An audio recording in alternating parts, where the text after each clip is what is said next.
그 모든 일들이 창대한 기업을 이룰 수 있도록 축복해 주시고 주위의 많은 사람들을 살리는 그러한 우리의 크리스찬의 삶이 되도록 하나님 축복해 주시기를 간절히 간구하고 원합니다. 특별히 자녀들이 잘 되어서 아브라함의 기업을 이루는 그러한 우리 모든 가족들이 되게 해주시기를 간절히 간구하옵고 우리 주 예수 그리스도 이름 받들어 축복하며 기도하옵나이다. 아멘.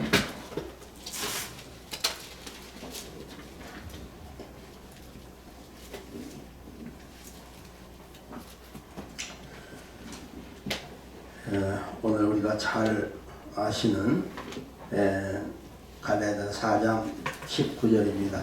제가 한 번 더 중독합니다. 나의 자녀들아 너희 속에 그리스도의 형상이 이루기까지 다시 너희를 위하여 해산하는 수고를 하노니. 이건 사도 바울이 주의 사역을 감당한 지 아마 20년, 25년이 지난 그러한 세월이 지난 다음에 자기 신앙 고백이고 그리고 선교의 목표를 이렇게 고백하는 그런 구절입니다. 선교를 20년 이상 이렇게 하다 보니까 여러 가지 많은 복음을 증거했지만은 그래도 가장 기억해야 되고 그리고 내가 남은 동안에 복음을 전하는데 어떻게 하는 것이 가장 보람이 있고 나의 생명을 바쳐서 무엇을 해야 될 것인가 하는 것이 자기가 복음 전한 그 모든 사람들에게서 너희 속에 그리스도의 형상이 이루는 것, 이것이 나의 목회의 목표고 그리고 전도의 목표다. 이렇게 아주 간절하게 고백하는 그런 구절입니다.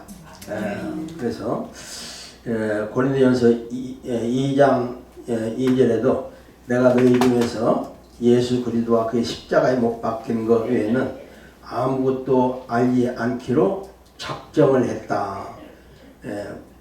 몇십 년 동안 복음을 전하다 보니까 제일 중요한 것이 그리스도의 십자가에 못 박힌 것, 이것이 가장 중요하고 내 남은 생애 동안 복음 전할 때에 내가 너희들에게 다시 복음을 전하고 또 전하고 또 전하고 할지라도 그리스도의 십자가 외에는 다른 건 내가 말하지 않겠다. 이런 결단을 가지는 고백입니다.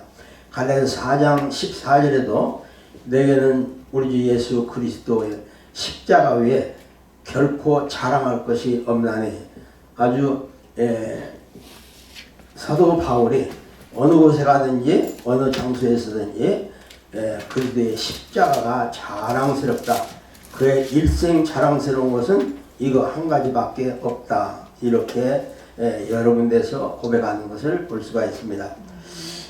제가 여러분의 기도와 성원에 힘입어서 한국과 일본을 잘 다녀왔습니다. 한국에 가보니까 사람은 10여 년 지났는데 다 똑같은 것 같아요. 다 똑같고 뭐 음식도 거의 똑같은데 뭐 조금 달라졌다면은 뭐 한 몇 가지 정도 달라진 것 같은데 한 달여 동안 있는데 다 똑같은 것 같아요. 근데 집들만 바꿔진 것 같아요. 집들만 바꿔져서 바꿔진 집에서 사는데 사람은 여전하다. 이게 사람의 목표가 같으면 똑같을 수밖에 없어요. 목표가 같으니까 삶의 목표가 같으니까 집이 달라져도 그냥 같은 거예요. 또 일본에도 가서 이렇게 이제 좀 복음을 전하고 이제 그러는데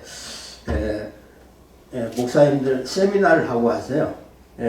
한 40여 교회에서 모였는데 모이게는 목사님들 한 30여 명 이렇게 모였는데 제가 뭐 오랜 시간은 모였지만은 짧은 시간이라도 그리스도에서 열심히 강의를 했어요. 강의를 했는데 참 인상적이었어요. 그래서 나중에 이제 다 끝난 다음에 목사님들이 모여서 다시 한번 와서 이렇게 좀 강의를 조금 더 시간을 가지고 했으면 좋겠다. 그리고 또 한 교회는 도쿄에서 두 번째로 큰 교회인데 그 교회 목사님은 우리 목사님도 중요한데 우리 성도들이 더 중요합니다. 그래서 성도들 위해서 한 3일 내지 한 4일 정도 좀 날짜를 좀 충분히 가지고 좀 강하게 그리스도를 전했으면 좋겠다. 그래서 목사님 하면 되는데 왜 또 내가 또 와야 되냐, 내가 오기가 힘들다. 그랬더니 내가 충격을 받았어요. 목사님, 우리는 목사님 같이 복음을 전하면은 교회 운영하기가 어렵습니다. 그래요. 그게 무슨 말이에요? 목사님 같이 그렇게 그리스도를 강하게 이야기하면은 성도들이 문제를 일으킨대요. 그래서 우리 목사들은 하루에는 몰라도 일본에는 그렇게 강하게 그리스도를 말하지 못한다고 그래요.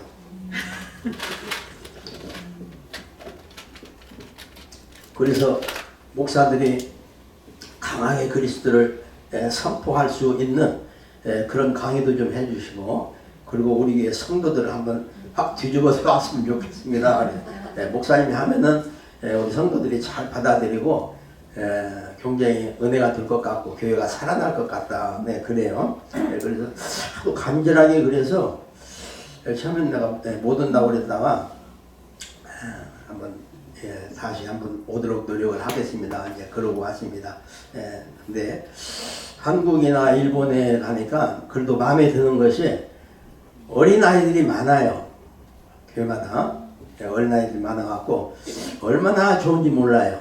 그리고 이제 이렇게 마을에 돌아다녀 봐도 아이들이 막 뛰고 막 그리고 놀고 돌아다니고 막 밤에도 그러니까 뭐 생기가 돋는 것 같아요. 근데 우리 여기는 애들 보기가 좀 드물잖아요. 그래서 막 그런 건 많이 다른 것 같아요. 그래도 한국에 뭐 인구가 자꾸 줄고 출산율이 적다고 그래서 많이들 걱정을 하는데 내가 보니까 많은 것 같아요. 아이들이 얼마나 많은지 몰라요. 그래서 참 소망이 있는 것 같다. 그런 걸 좀 느끼고 왔습니다. 오늘 이 말씀은 사도 바울은 그리스도의 형상을 이루라 그랬습니다. 이것이 복음의 핵심이고 목표이기 때문에 우리는 항상 그리스도를 늘 말하고 그리스도를 닮으려고 노력을 하죠. 그리스도의 형상을 이룬 사람들을 크리스찬이다 그래요.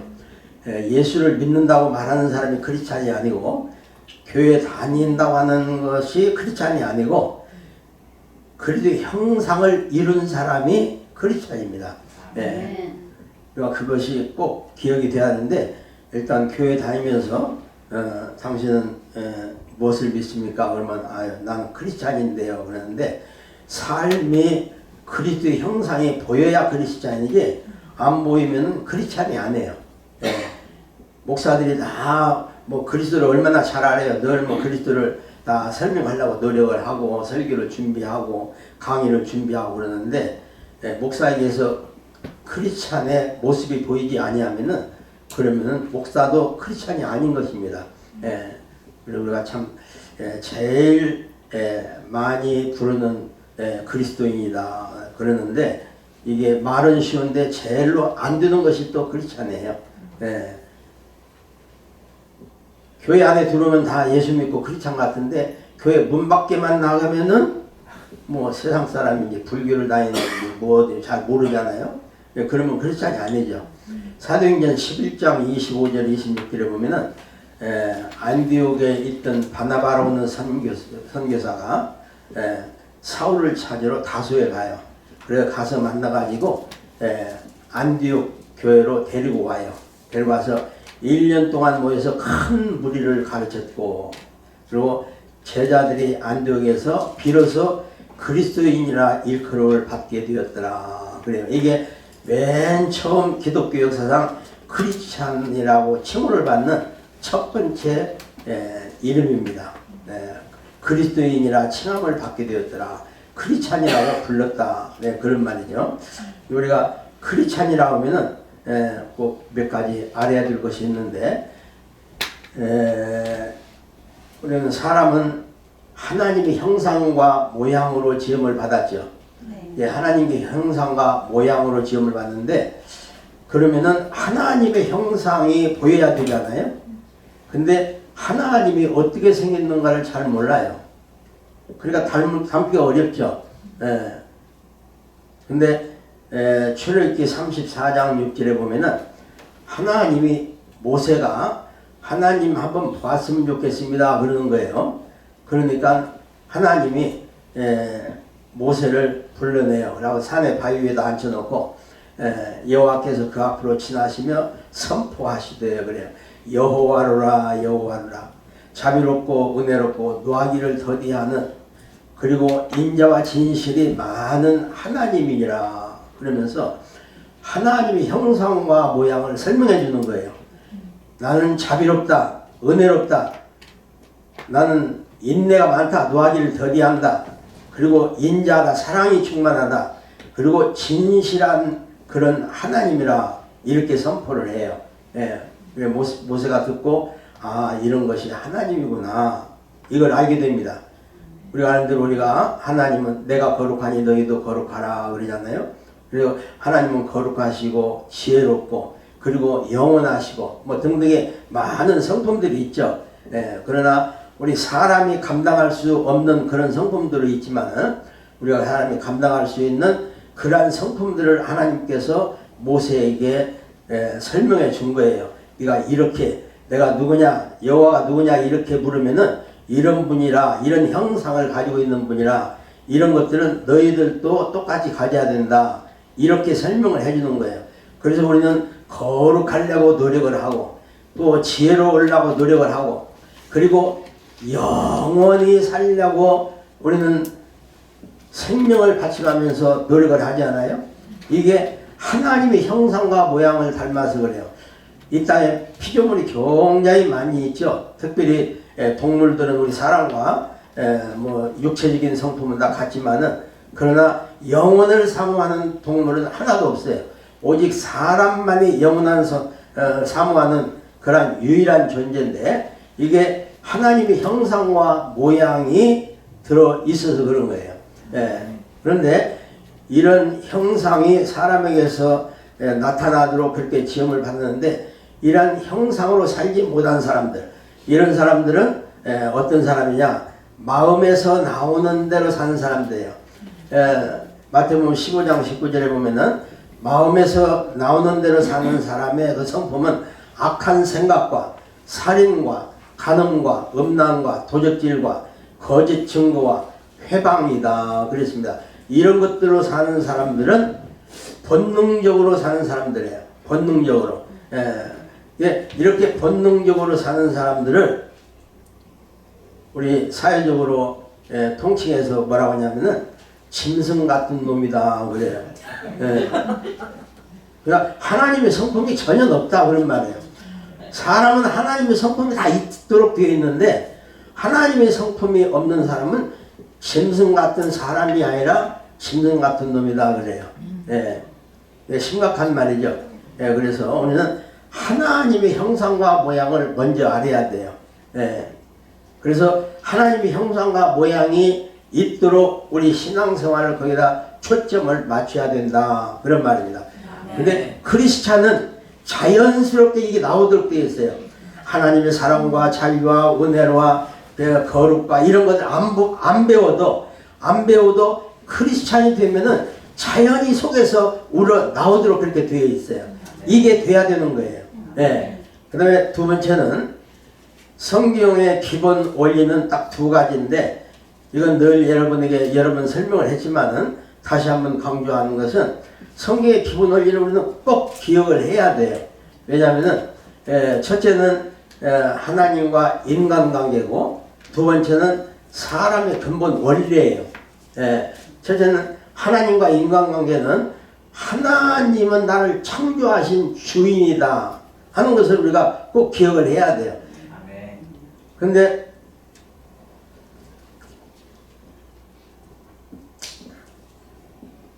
우리가 기도할 때 자칫하면은 내가 주인이고 하나님은 내 종처럼 그렇게 기도할 때가 많아요. 하나님 이것을 이렇게 딱 응답해 주세요. 이거 내가 꼭 해야 됩니다. 이 기도 응답이 안 되면 하나님 어디 계십니까? 그러면서 내가 주인처럼 막 호출하고 막 이러는 기도를 하고 그래요. 절대로 그러면 안 되고, 하나님은 나를 창조하신 주인이다. 이 개념이 확실하게 있어야 돼요. 그래서 기도할 때 예수님 앞에 어느 사람이 와서 그렇게 간청을 하잖아요. 주님이 원하시면은 나를 깨끗게 해주실 줄로 믿습니다. 원하시면은 이게 주인을 인정하는 거예요. 주님이 원하시면은 나를 깨끗게 해줄 줄로 믿습니다. 이렇게 창조주를 인정을 해야 돼요. 성경에 보면은 많은 그 병자들이 와서 이제 그런 간청을 하죠. 다윗의 자손이여 그러거든요. 이 다윗의 자손이여 하면서 예수님 앞에 나온 사람들은 하나도 치료받지 못한 사람이 없었어요. 이 다윗의 자손의 이 말은 하나님이 메시아를 보낸다고 그랬는데 그 메시아로 오신 그분이고 그 메시아를 보낸 분은 창조자 하나님이시다. 이런 고백입니다. 그게 대단히 중요해요. 그래서 우리는 신앙생활하면서 항상 하나님과 나의 관계를 나는 항상 피조물입니다. 이런 고백이 있어야 돼요. 그래서 피조물인 인간은 어디를 가도 하나님을 피할 수가 없는 거예요. 하나님을. 시편 기자는 139편에 내가 하늘에 올라갈지라도 거기 계시며 내가 음부의 자리를 펼지라도 거기 계시다. 내가 새벽 날개를 치면서 바다 끝까지 가서 거할지라도 거기서도 주의 손에 나를 인도하시고 주의 오른손에 나를 붙드시도다 그랬습니다. 그러니까 어딜 가도 하늘에 가도 음부에 가도 바다 끝에 가도 하나님이 안 계시는 곳이 없다고 말이에요. 이게 창조자 하나님을 인정하는 것입니다. 이게 대단히 중요해요. 기도를 오래 하고 많이 하고 막 그냥 열정적으로 하는 것도 중요하지만은 아주 심플하게 해도 이 시편 기자처럼 창조자 하나님의 손에 난 있습니다. 이렇게 창조자 하나님의 손에 붙들려 있는 자기 자신을 고백하는 이런 기도는 하나님이 외면할 수 없는 그런 기도예요. 대단히 중요합니다. 우리가 신앙생활할 때 이런 것은 꼭 기억을 해야 될 줄로 믿습니다. 두 번째는 사람의 기본 원리예요. 이 기본 원리는 창세기 2장 7절에 여호와 하나님이 흙으로 사람을 지으시고 생기를 그 코에 불으시니 사람이 생명이 된지라 그랬습니다. 뭐 여러 번 말씀을 드렸기 때문에 우리는 이 말씀을 너무나도 잘 외웁니다. 그래서 문제는 이렇게 하나님께서 생명으로 만드는 게 하나님의 목표인데 이 사람에게서 생명이 취소되었다는 것이 문제고 이것이 아담부터 지금까지 한 사람도 걸르지 않고 그 유전적으로 이 생명이 취소된 것이 내려왔다는 비극이 인간의 비극입니다. 이 비극은 아무도 해결할 수가 없고 어떤 방법으로도 해결할 수 없고 그래서 하나님이 친히 육신을 입고 내려와서 그래서 십자가의 죽음으로 그 문제가 해결됐다고 선포하는 거예요. 이것이 중요합니다. 하나님이 이걸 해결해 주는 거예요. 인간이 잘못했는데 그런데 인간으로서 해결 못하니까 하나님이 그 문제를 친히 와서 해결해 주시다는 거예요. 언제 그 문제가 해결이 왔다는 사인이 있느냐? 언제 말씀이 선포됐어요. 해결됐다고. 세례 요한이 선포하는 거예요. 예수님이 세례 요한에게 이제 세례를 받을 그런 무렵에 세례 요한이 뭐라고 하냐면은 그가 오셔서 세례를 베풀 터인데 그는 성령과 불로 너희에게 세례를 주실 것이요 그래요.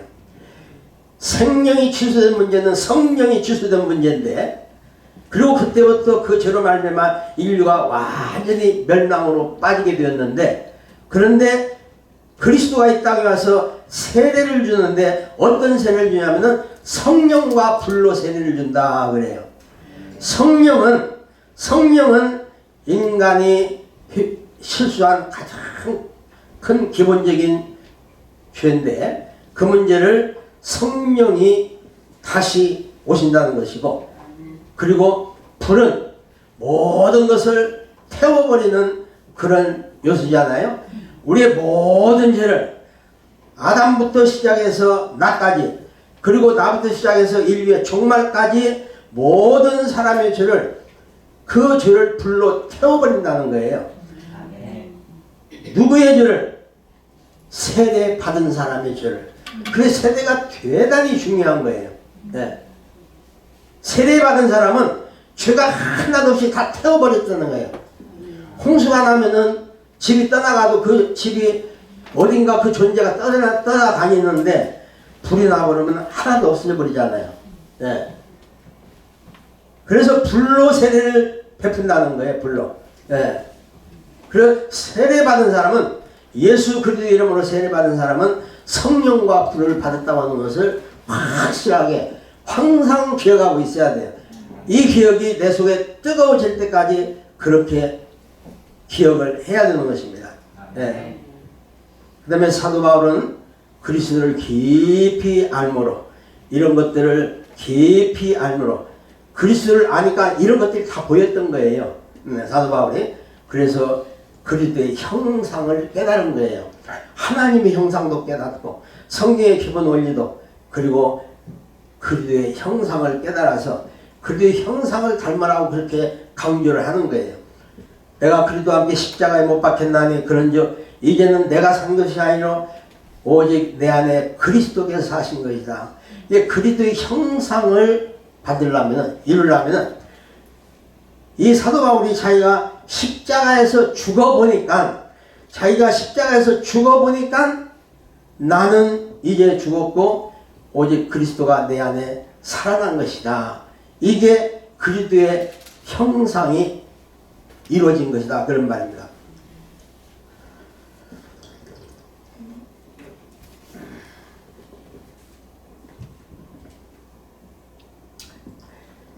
그래서 그리스도의 형상을 이루려면은 그리스도의 십자가 안에서 죽어봐야, 죽은 사람만이 그리스도의 형상을 알게 되고, 그리고 그리스도가 내 안에서 살아 역사하는 사람이 된다. 그런 말입니다. 사도 바울은 고린도 후서 4장 10절에서 11절까지 이렇게 다시 설명을 해요. 우리가 항상 예수의 죽음을 몸에 짊어지면 예수의 생명이 또한 우리 몸에 나타나게 하려 함이라.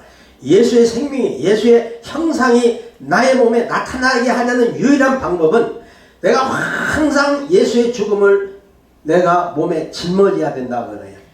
네. 똑같은 말이죠. 네. 그리스도와 함께 십자가에 못 박혔다는 말 똑같은 말이에요. 말은 다른 것 같은데 내용은 똑같아요. 이렇게 여러 군데서 사도 바울이 그렇게 간증적으로 계속 설명을 하는 거예요. 11절에도 우리 살아있는 자가 항상 예수를 위하여 죽음에 넘겨지면 예수의 생명이 또한 우리 죽을 육체에 나타나게 하려 함이라. 계속해서 반복해서 그렇게 설명을 하는 거예요. 네. 이렇게 예수의 생명이, 그리스도 형상이 내 몸에 나타나게 하려면은 내가 예수의 죽음을 짊어져야 된다. 예수의 죽음을 내가 짊어졌더니 12절에 이렇게 고백을 해요. 그런즉 내가 예수의 죽음을 짊어지니까 사망은 내 안에서 역사하고, 그래. 사망은 내가 예수 십자가를 짊어졌으니까 사망이 내 안에서 역사를 해야 되잖아요. 그런데 생명은 너희 안에서 역사하느니라 그래요. 생명은 내가 그리스도의 죽음을 짊어지니까 사망은 내 안에서 역사하는데 이상하게 생명은 너희 안에서 역사한다 그래요. 네? 베드로 사도는 베드로전서 2장 5절에 하나님이 기쁘시게 받을 신령한 제사를 드릴 거룩한 제사장이 될지니라 그래요. 이 제사장이 되라고 하는데 보통 제사장이 아니라 거룩한 제사장이고, 그리고 신령한 제사장이 되라 그런 말이에요. 이게 신령한 제사, 거룩한 제사장이 되라고 하는데 이것은 다른 제사가 아니라 예수님이 우리의 모든 죄를 짊어지고 십자가에 죽은 그 죽음, 이것이 하나님이 기쁘시게 받은 신령한 제사고 거룩한 제사예요. 그러면서 이걸 사도 바울은 그 신령한 제사의 죽음을 내가 날마다, 항상 그러니까 날마다 예수를 위하여 나도 짊어져 보니까 예수 생명이 내 안에 나타나더라 그런 말이에요. 예수의 생명이 내 안에 나타나는데 내가 뿐 아니라 내가 누군가를 위해서, 제사장은 자기를 위해서 제사 지내는 게 아니라 누군가를 위해서, 죄인을 위해서 제사를 지내잖아요. 이렇게 죄인을 위해서, 다른 사람을 위해서 제사를 지냈더니, 그랬더니 사망은 내 안에서 역사하고 내가 제사 드린 그 사람은 죄를 완전히 용서받고 돌아가잖아요. 그래서 생명은 너희 안에서 역사하니라 그래요.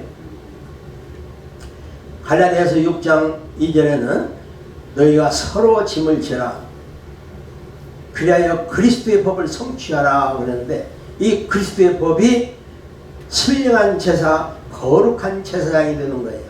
이게 그리스도의 법이에요. 우리를 위해서, 나를 위해서 거룩한 제사를 드렸잖아요. 그래서 너희도 서로 거룩한 제사장이 되라 그래요. 우리 박 목사님을 위해서는 내가 짐을 지는 그 제사를, 내가 박 목사님을 위해서 제사를 지고, 또 박 목사님은 나를 위해서 제사를 지고, 이렇게 서로 짐을 지는 거룩한 제사를 드리는 것이 그리스도의 법을 성취하는 거예요. 네. 그러면 제사 드린 사람은 내 안에서 사망이 역사하지만은 목사님이 살아나는 거예요. 네. 이렇게 거룩한 제사를 드리라고 성경은 간절히 부탁을 하고, 그리고 이것이 그리스도의 법을 성취하는 거예요. 네. 내 안에서 그리스도의 법이 성취하는 것처럼 아름답고 영광스러운 일이 없잖아요. 하나님 앞에 내가 간다면은 난 그리스도의 법을 성취하다 그렇게 살다가 왔습니다. 그럼 하나님이 얼마나 기뻐하실 거예요. 하나님을 만나면은 내가 뭔가 하나님과 대화할 수 있는 것이 있어야 돼요. 너 이 땅에서 뭐 하다 왔냐? 뭐 열심히 교회는 다녔는데 잘 모르겠습니다. 그러면 안 되잖아요. 대화가 있어야 돼요. 난 이렇게 내가 강대 장로님을 위해서 짐을 지다 왔습니다. 거룩한 제사를 지내다 왔습니다. 이렇게 말할 수 있어야 돼요. 이런 말할 수 있는 이런 것들이 많이 있어야 돼요. 내가 뭐 권사님을 위해서, 장로님을 위해서, 집사님을 위해서 내가 신령한 제사, 거룩한 제사를 이렇게 드리고 왔습니다. 그랬더니 사망은 내 안에서 역사하고 생명은 그들 안에서 역사하는 것을 나는 체험적으로 경험을 하고 왔습니다. 하나님, 어떻게 잘못했나요? 그러면 하나님이 야, 정말로 잘했구나, 칭찬할 거 아니에요. 네. 우리가 이런 신앙생활을 해야 돼요. 그래서 이런 신앙생활을 할 때에 그리스도의 형상이 내 안에서 나타나가지고 마귀는 왔다가 일곱 길로 도망가 버리고, 그리고 내 이웃들이 나를 보고 그리스도의 형상이 보이니까, 그리스도가 보이니까, 그러니까 나도 저분같이 예수를 믿어야 되겠구나, 이렇게 해서 전도가 되는 거예요. 네. 전도지 들고 예수 믿으세요 복 받습니다 그러면 어떻게 복을 받는데, 당신같이 복을 받는데 그래요 그러면 난 당신 보고는 예수 안 믿겠습니다. 그러면 아니잖아요. 이거 받고 교회 오는 사람 별로 없어요.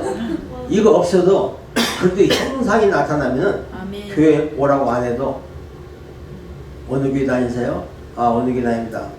그래요. 그럼 그 다음 주에 나와요. 아멘. 네. 또 그렇게 안 해도 다른 교회라도 가요. 교회는 많으니까. 아멘. 그래서 나는 이 전도지 돌리는 거 별로 좋아 보이질 않아요. 네. 그래도 형상이 보이면은 전도지 돌리도 안 돌리든 상관이 없어요. 뭐 돌리면 좋고 안 돌리도 상관이 없고 그러는데, 네. 예수님이 거룩한 제사장이 되어서 우리의 모든 일을 예수님 것으로 다 끝냈잖아요. 예수님 거를. 예수님 우리 죄를 그냥 용서한다, 대신 십자가를 친다, 그게 아니고 예수님이 조목사에 주는 하나님, 내가 그 죄를 지은 장군입니다. 그러니 내가 십자가에서 죄를 짊어지고 죽습니다. 그러니까 하나님 조목사의 죄를 용서해 주시기 바랍니다. 이 조목사의 죄를 예수님 것으로 예수님이 회개를 했잖아요. 그래야 내가 예수의 죽음을 내가 짊어지는 거예요. 이렇게 짊어져서 그리스도의 형상을 이루는 여러분들이 되시기를 주의 이름으로 축원합니다. 네. 우리 속에서 나오는 것들이 많이 있죠. 많이 있는데 그 많은 것들이 한마디로 딱 요약을 하면은 마음에서 나오는 그런 뭐 탐심이나 간음이나 도적질이나 거짓 증거나 회방이나 이런 것들을 딱 한마디로 요약을 하면은 뭐라고 할 수 있어요? 뭐 때문에 그래요? 탐심이에요, 탐심. 인간에게서 탐심 하나만 딱 빼버리면은 너무너무 편안해요. 뭐 요즘에는 금식 기도를 내가 못합니다만 젊었을 때는 많이 했는데 기도원에 가서 이렇게 기도해서 하루쯤 이제 금식하고 이틀쯤 되면은 탐심이 싹 빠져버려요. 한 3일쯤 되면은 아무것도 생각이 안 나요. 이렇게 하면은 탐심이 싹 빠져가지고 화장실 갈 일도 없어요. 그렇게 편해요. 얼마나 편한지 몰라요. 그래서 하나님 나라가 이런 거구나 이런 걸 느끼는데, 그런데 인간이 탐심 때문에 망해요. 하와도 탐심 때문에 망했잖아요. 선악과 나무가 있는데 그 옆에는 무슨 나무가 있었어요? 생명나무가 있었잖아요. 이 생명나무에 더 관심이 있어야 되는데 탐심 때문에 하나님과 같이 된다고 하니까 생명나무 먹어봤자 하나님과 같이 될 그런 것이 아닌 것 같아요. 그러니까 선악과를 보면서 유혹이 돼가지고 먹음직도 하고 보암직도 하고 지혜롭게 하면 탐투라는지라 생명나무가 더 좋았을 텐데 탐심이 나면 선악과가 보이는 거예요. 우리가 살아가는데 불평이 왜 오는 거냐면 탐심 때문에 불평이 오는 거예요. 좋은 건 좋은 대로 하나님께 감사하고 안 좋은 건 안 좋은 것대로 하나님 앞에 하나님 이 안 좋은 것이 오늘 보이는데 하나님의 뜻이 여기 있다면은 이것도 하나님 감사합니다. 이 감사로 받아들이면 탐심이 안 나오는데, 그런데 탐심 때문에 왜 이렇습니까? 왜 이렇습니까? 외자가 붙어버리면은 탐심으로 망하는 거예요. 그러면 하나님과 만날 수가 없어요. 십자가에 때 뭐 군중들이 많이 있잖아요. 전부 탐심으로 그냥 온갖 협작과 사기와 막 그 시기와 분노와 이런 것들이, 특별히 대제사장과 정치하는 사두개인들이 막 시기로 군중들을 막 돈 주고 사가지고 십자가에 못 박아야 된다 못 박아야 된다. 그러니까 거기에 막 그냥 물들어가지고 막 탐심으로 모인 그 군중들이 결국 예수님을 십자가에 못 박아버리잖아요. 인간 역사는 모두가 탐심으로 그렇게 막은 거예요. 탐심으로. 탐심을 갖고 뭔가 일을 하면은 뭔가 잘 되는 것 같은데 완전히 망해요. 잘 된 일이 하나도 없어요. 탐심으로 하면은 망하는 길로 집행하는 건데, 그런데 인간들이 얼마나 이 탐심의 노예가 되는지 몰라요. 세계를 정복했던 로마가 얼마나 화려하고 얼마나 위대한 나라에 1000년 동안의 영화를 누렸는데 지금은 다 망해가지고 뭐 히틀러가 그랬고 스탈린이 그랬고 지금은 다 망해가지고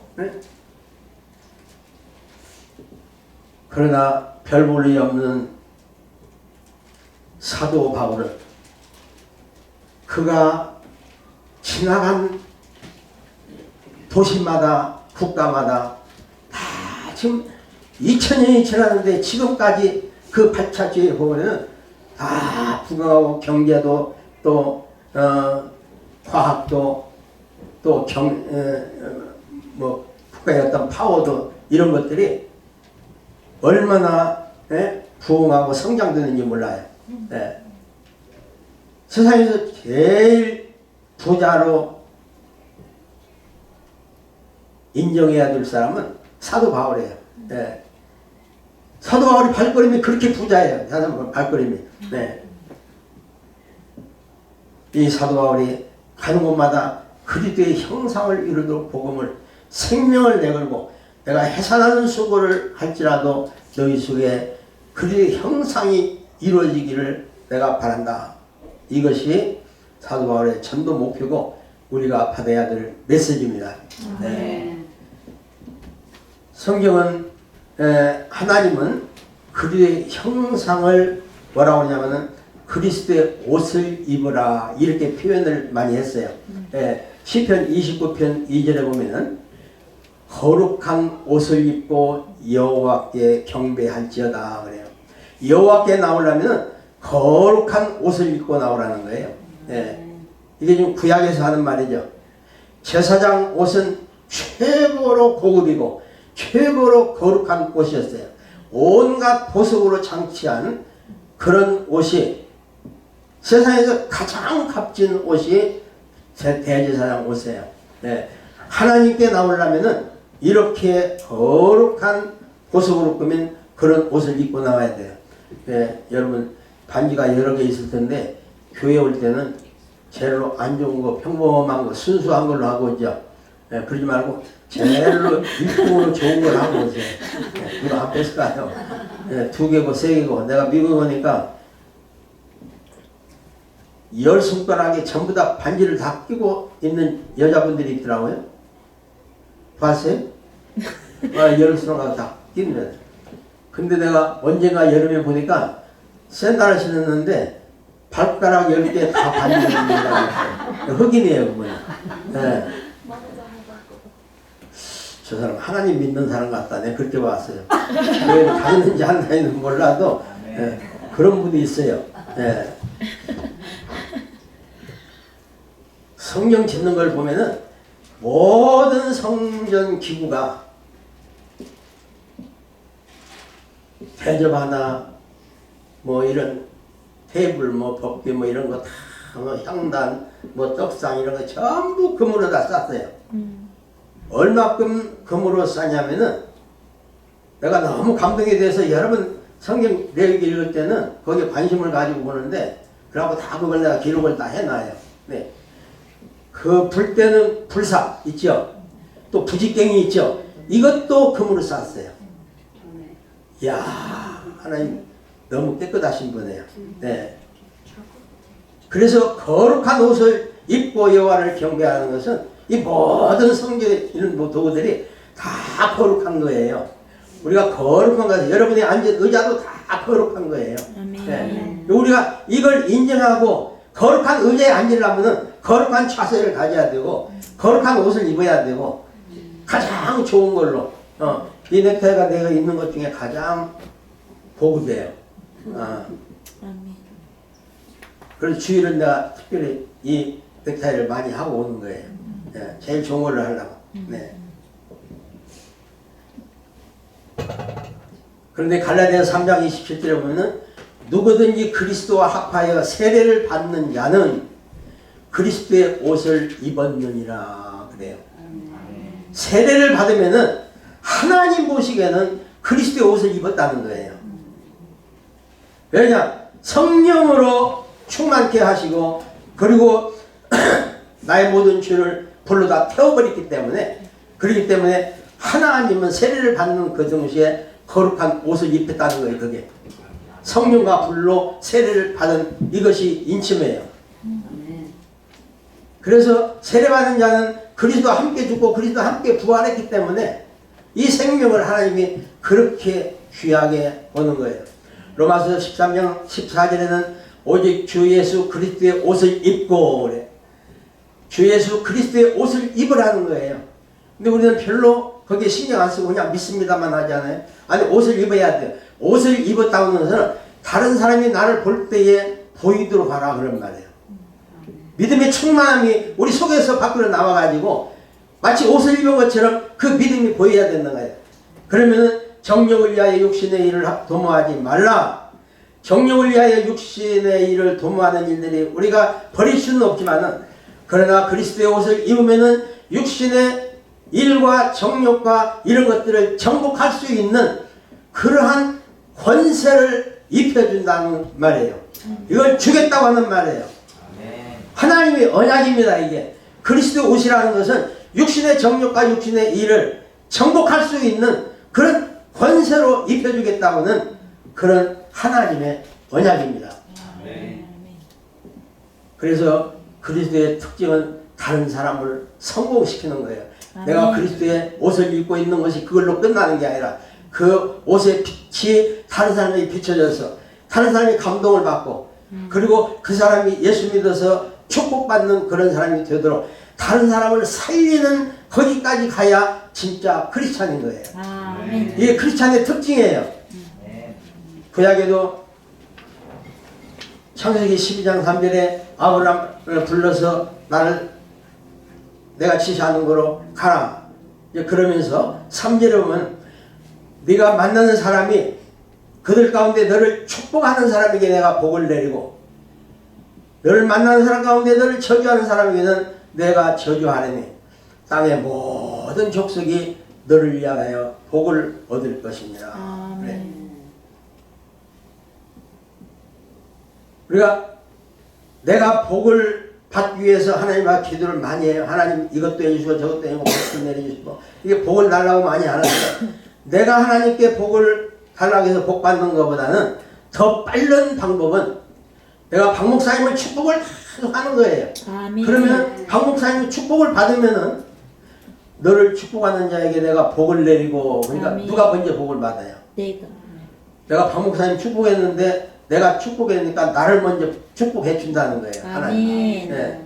그러니까 나를 축복해 주세요 그러면은 하나님이 별로 관심이 없는데 내가 박 목사님을 축복을 하면은 하나님이 나를 먼저 축복해 주시고 박 목사님을 축복해 주는 거예요. 이게 하나님의 법칙이에요. 내가 저주하면은 내가 먼저 저주를 받고 또 저주가 가요. 네. 이게 성도의 권세예요. 네. 그래서 내가 성공하고 싶으면 다른 사람을 성공해 달라고 간절히 기도를 많이 해야 돼요. 그래서 땅의 모든 족속이 너를 인하여 복을 얻을 것이니라. 물론 아브라함을 말하기도 하고 그리스도를 말하기도 하지만은 너를 인하여 복을 얻을 것이니라. 결국 크리스찬이 된 나를 통해서 축복이 이 땅에 충만하게 임할 수 있다는 그러한 하나님의 언약입니다. 우리는 이게 아브라함이 한 말이 아니라 오늘날 나에게 한 말이기 때문에 나를 기준해서 하나님과의 대화가 이루어지는 그걸로 성경이 해석이 되어져야 돼요. 이건 내가 욕심이 많아서 그런 것이 아니라 하나님과 나 사이에는 나밖에 없잖아요. 그러잖아요. 하나님과 나 사이에는 나와 하나님과의 대화가 이루어져야 되니까 너로 인하여 복을 얻을 것이니라. 그러니까 나를 지칭해서 하는 말이에요. 큰 의미로 보면은 아브라함을 통해서 또 그리스도를 통해서 이러지만은 그 안에 가장 좁은 의미로 봐서는 나를 인해서 복을 얻는다. 내가 복을 얻지 못하고 내가 찌질이 어려운 가운데 병들고 가난하고 힘들고 그러면은 누가 나를 보고 예수 믿겠어요? 누가 나를 보고 하나님을 볼 수 있는 찬스를 얻지 못하잖아요. 네. 그래서 너를 인하여 복을 얻을 것이니라. 굉장히 중요한 말입니다. 갈라디아서 3장 9절에 보면 믿음 있는 자는 믿음으로 말미암는 아브라함과 함께 복을 받느니라 그랬어요. 네.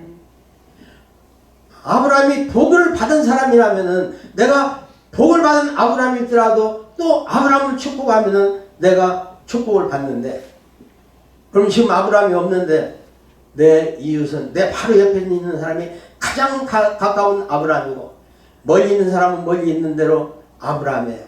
내 주위에 있는 사람은 나이가 많은 사람이나 어린 사람이나 남자나 여자나 모두가 다 오늘 새로 만난 예수 안 믿는 사람까지라도 그런 사람까지라도 하나님이 만나게 해주시면은 그 사람이 아브라함이에요. 그리고 그 사람에게 축복을 해주는 거예요. 그 사람이 성공하는 거예요. 그래서 예수를 안 믿는데 아니 내가 당신을 만난 다음부터 뭔가 기분이 좋고 잘 뛰는 것 같네요. 자꾸 당신을 만나고 싶네요. 이런 일이 일어나야 되는 거예요. 그럼 그 사람이 잘 뛰기 시작한 거예요. 왜냐? 내가 그 사람을 성공하도록 기도를 하고 내가 그 사람을 축복을 했기 때문에 변화가 되는 거예요. 아멘. 그래서 혹시 당신 뭐 하는 사람이요? 아, 나 어느 게 장로인데, 어느 게 집사인데, 어느 게 권사인데, 아, 그래요? 나 그게 나가도 돼요? 이게 일어나야 되는 게 그렇지 않으면. 네. 그래야 교회가 부흥하고 성장하고 이 사회에 빛이 되고 소금이 돼야 되는 거예요. 아멘. 네.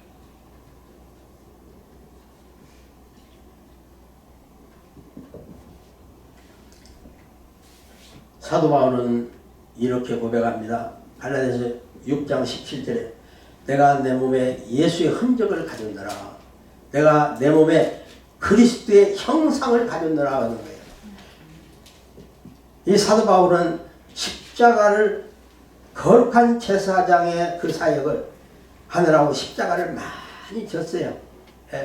많이 져서 그가 남은 마지막 고백은 나에게 예수의 흔적을 그리스도의 형상을 내가 가졌노라 이렇게 고백을 해요. 네. 그래서 아무쪼록 이건 사도 바울이 자기만 그런 것이 아니고 모든 자기가 전도한 모든 성도들이 자기와 똑같이 그렇게 다 되기를 간절한 마음으로 너무너무 간절한 마음으로 이렇게 우리 오늘 나에게까지 그렇게 권면하는 그 메시지를 우리가 듣고 그리스도의 형상을 이루어 행복하고 성공하는 크리스찬이 되기를 주의 이름으로 축원합니다. 아멘. 기도하겠습니다. 하나님 아버지 감사합니다. 세상적으로 볼 때는 아무것도 아니지만은 그러나 하나님이 볼 때는